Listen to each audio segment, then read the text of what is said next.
Praise the Lord, जय मसीह की।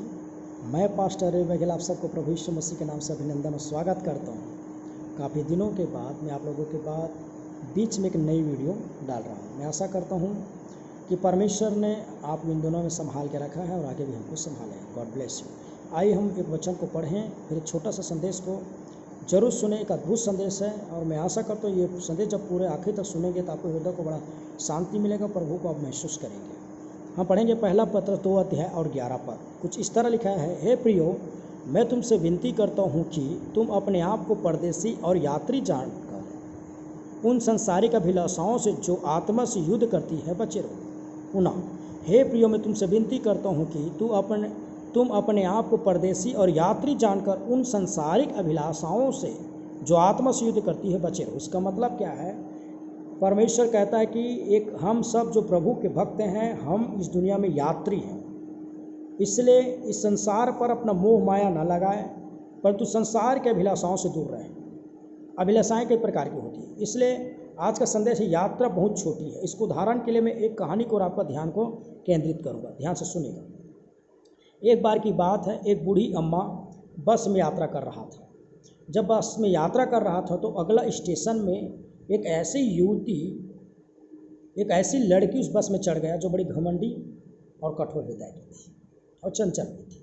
वो चढ़ गई। जैसे चढ़ा तो देखा कि बूढ़ी अम्मा के पास बगल में सीट खाली हो गया।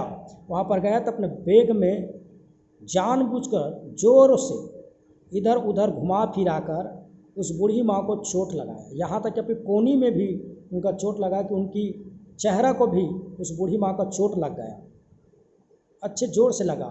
फिर भी बूढ़ी माँ कोई जवाब नहीं दे रहा है। उनके साथ बगल में वो जो घमंडी लड़की थी, युवती थी, बैठ गई।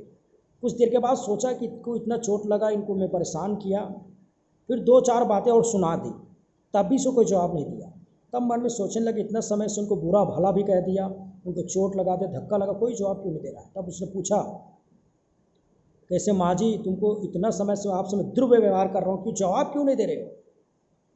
तो बूढ़ी माँ के जवाब को सुनिए। उसने कहा, बेटी, मैं तेरे बगल में बैठा हूँ, अगला ही स्टेशन में मैं उतर जाऊँगा। मेरी यात्रा बहुत छोटी है, इसलिए मैं इतनी सी तुच्छ बात के लिए मैं आपसे कोई बहस करना नहीं चाहता।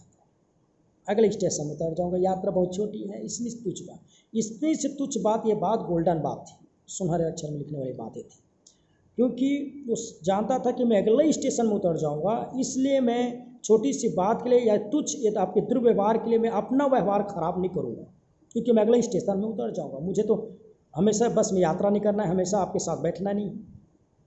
इसकी जवाब बहुत बड़ी अच्छी बात है। इसी तरह मेरे प्रिय भाई बहनों, हमारे जीवन में, हमारी जीवन की यात्रा में कोई व्यक्ति 60 साल, 70 साल, 50 साल, 100 साल जीते हैं। इन बीच में कई लोगों के साथ हमारा उठना बैठना होता है।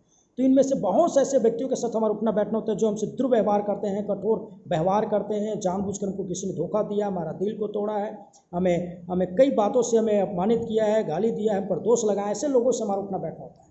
तो हम कई लोगों के बातों को दिल में लेकर उससे लड़ते हैं, झगड़ते हैं, बुरी अभिलाषाओं में फंसकर, संसार के अभिलाषाओं में फंसकर उससे हम लड़ना चाहते हैं। नहीं प्रिय, सामने वाला व्यक्ति की क्या व्यवहार ये इंपॉर्टेंट नहीं, परंतु आपका व्यवहार क्या है ये इंपॉर्टेंट है, क्योंकि आप परमेश्वर के बेटा बेटी हैं।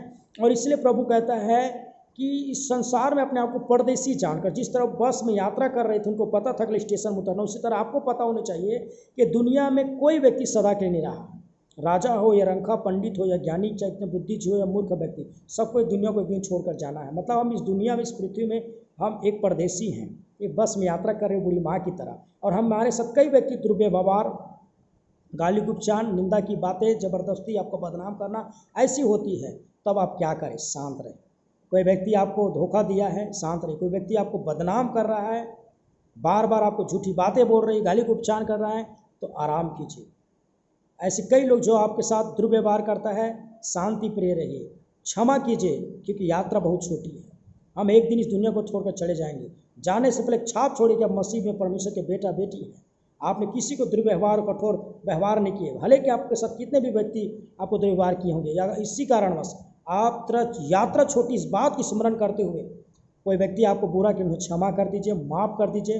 कोई भी बातों को दिल में लेकर मत चलिए। रिश्तेदार, पड़ोसी या अपनी संगी साथी, इसमें से कोई भी व्यक्ति आपको चोट पहुंचाए, सबको माफ़ करे, शांत रहे, उन्हें क्षमा कर दो। और बाइबल भी तो कहता है कि जब तो तू अपने अपराधी को क्षमा नहीं करेगा तेरा भी अपराध क्षमा नहीं होगा। क्षमा कर दीजिए, क्योंकि यात्रा बहुत छोटी है और एक दिन हम सबको प्रभु के पास जाना है, सबका न्याय होगा। जब आपकी न्याय होगी तो प्रभु आपको स्वागत करेगा, आपको स्वर्ग राज्य में लेके जाएगा, आपको निर्दोष पाएंगे, क्योंकि आपने मन वचन कर्म से किसी का दिल ठेस नहीं पहुंचाया। और इस बात से आप लोगों को माफ़ कर सकते हैं, क्योंकि यात्रा बहुत छोटी, एक दिन तो इस दुनिया को छोड़कर जाना है, तो क्यों हम इससे लड़े, क्यों इससे झगड़ा करें, क्यों इसकी संपत्ति के नाम से या कोई कारणवश ऐसा होता है कि संपत्ति के नाम से कैसी बातों में हम किसी से लड़ते झगड़ते रहते हैं। इस दुनिया में कोई संपत्ति लेकर नहीं जाएंगे, खाली हाथ आए खाली हाथ ही जाएंगे। इसलिए इस दुनिया में ना संपत्ति के नाम से लड़ो, ना पत्ती के नाम से लड़ो, कोई भी बातों के लिए मत लड़ो, और शांत रहो, प्रभु के भजन में स्तुति करते हुए चलते चलिए, क्योंकि यात्रा बहुत छोटी है। ये सोच कर सबको माफ़ कर दीजिए।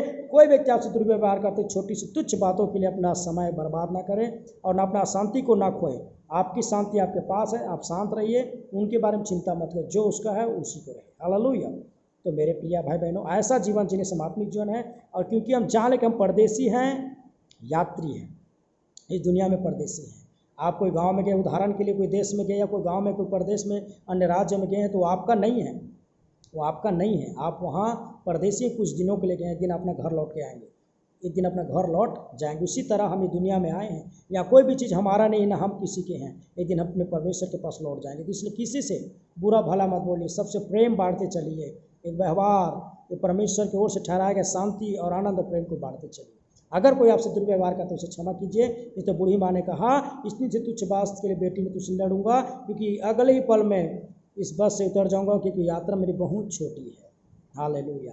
उसी तरह किसी भी कोई व्यक्ति आपको दिल ठेस पहुंचाया है, धोखा दिया है, गाली देता है, उपचार करता है, नफरत करता है, घृणा करता है, जबरदस्ती आपको बदनाम करता है, अपमान करता है, उन्हें क्षमा कर शांत रहे, क्योंकि यात्रा बहुत छोटी है। तो मैं आशा करता हूँ छोटी सी संदेश के द्वारा परमेश्वर से बातचीत किया, परमेश्वर इस वचन की आशीष दे। आप भी लोगों को माफ़ करें, अपना दिल को साफ करें और शांति के साथ रहे। प्रभु का धन्यवाद कर भजन स्तुति और प्रार्थना में लगे रहे। प्रभु इस वचन के द्वारा हम सबको बहुत ऐसे आशीष दे। God bless.